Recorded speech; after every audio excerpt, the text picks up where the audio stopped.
यह बहुत प्राचीन कथा है। एक ऋषि थे कौशिक जो आगे चलकर भारत में बहुत प्रसिद्ध हुए। जब वे युवा भिक्षु थे तब एक दिन वे हमेशा की तरह नदी में स्नान करने के बाद जंगल में एक पेड़ के नीचे ध्यान करने बैठ गए। वे अपना मुख थोड़ा ऊपर करके ध्यान करने का प्रयास कर रहे थे। उसी पेड़ पर एक पक्षी बैठा था।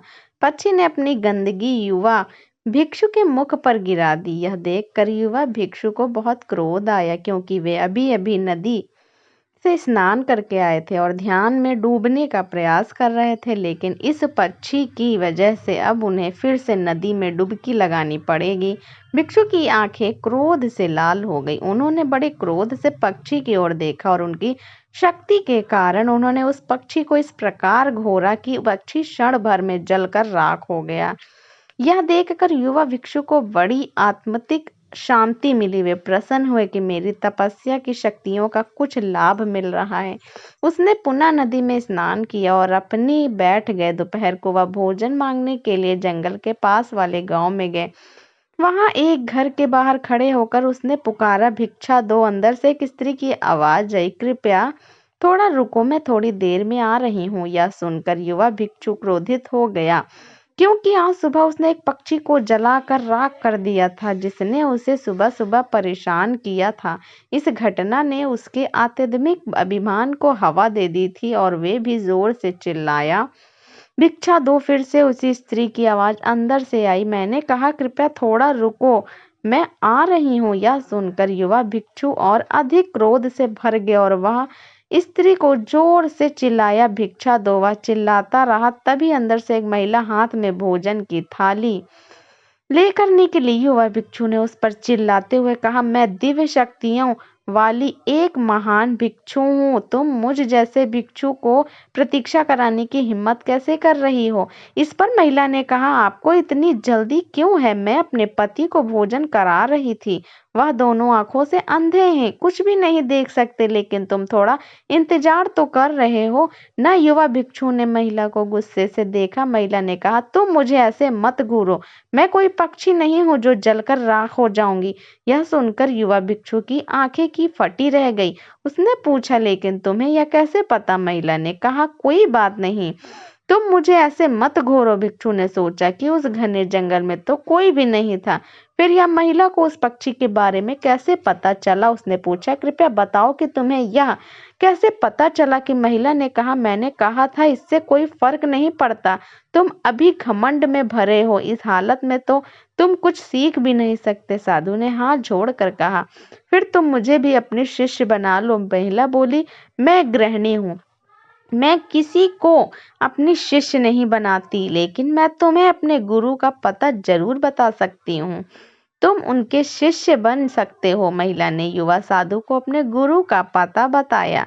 उस पते के अनुसार युवा पास के एक कस्बे में पहुंचा। फिर वह अंदर की ओर चलता रहा। फिर थोड़ी देर बाद वो कसाई की गली में पहुंचा। उसने देखा कि चारों तरफ मांस लटका हुआ है। उसने सोचा कि शायद मैं गलत पते पर आ गया हूँ, लेकिन पता बिल्कुल सही था, वो ब्राह्मण था। उसे कसाई की गली में देखना भी पाप था। उसने सोचा कि मैं कसाई को अपना गुरु नहीं बना सकता, लेकिन फिर भी वह आगे बढ़ा। उसने लोगों से पता पूछा। लोगों ने इशारे से बताया कि यह व्यक्ति उस दुकान में रहता है। वहां गया। उसने देखा कि वहां एक व्यक्ति था जिसका पूरा शरीर खून से लथपथ था। उसके चारों ओर मांस के टुकड़े लटक रहे थे। वो बड़ी सावधानी से मांस काट रहा था। वो वही खड़ा खड़ा सोचने लगा, मैं तो ब्राह्मण हूँ, कसाई मुझे क्या सिखाएगा, और फिर चाहे कुछ भी हो जाए मैं कसाई का शिष्य नहीं बन सकता। वह पास जाने लगा। तब उस व्यक्ति ने उसे अपना नाम लेकर पुकारा। उसने कहा, महात्मा कौशिक, उस महिला ने आपको मेरे पास भेजा है। यह सुनकर युवा साधु एक बार फिर चूम गया, क्योंकि उसने अभी तक अपना नाम किसी को नहीं बताया था। फिर यह व्यक्ति उस नाम के जान गया। उसने कहा, आप थोड़ी देर रुकिए, मुझे अपना काम पूरा करने दीजिए। साधु वहीं खड़ा रहा। उसे उस कसाई खाने में दम घुट रहा था। थोड़ी देर बाद उसने अपना काम समाप्त किया और उन युवा साधु के पास आया और कहा, आप मेरे घर आइए, हम वहीं बैठकर बातें करेंगे। वे दोनों घर आ गए। घर आकर उसने उसे साधु के खुद भी गया, नहाया, साफ कपड़े पहनकर बाहर आया। बाहर आकर उसने कहा, थोड़ी देर रुकिए तक मैं आपके बूढ़े माता पिता का सेवा करके आता हूँ। वह वहाँ गया, उसने बूढ़े माता पिता की सेवा की, उन्हें खाना खिलाया। फिर वह युवा भिक्षु के पास आकर बैठ गया। उसने पूछा, बताओ तुम्हारा सवाल क्या है। युवा भिक्षु ने कहा, कल सुबह उस महिला ने मुझे पता चला और यहाँ तक कि मेरे आने से पहले ही तुम्हें मेरे बारे में सब कुछ पता चल गया। तुम्हें यह सब कैसे पता और हम यह सब कैसे जान सकते हैं? मैं तो बस इसकी तरीका जानना चाहता था। उस व्यक्ति ने कहा कि यह बहुत आसान है, बस किसी भी काम को पूरी भागीदारी और ध्यान से करो, चाहे वह कोई भी हो। वह महिला अपने अंधे पति की देखभाल करती है, वह उस काम को पुनःगन और भागीदारी के साथ करती है, वह उसमें कोई कसर नहीं छोड़ती। मैं अपने माता पिता की सेवा करती हूँ, मैं इसे पूरी सावधानी से करता हूँ, इसमें कोई कसर नहीं छोड़ता। मैंने कसाई बनना इसलिए चुना ताकि मैं जानवरों को कम दर्द के साथ काट सकूं। अगर मैं यह काम नहीं करता तो कोई और करता, और मुझे नहीं पता कि उसने जानवरों को मरने से पहले कितना दर्द दिया जाता।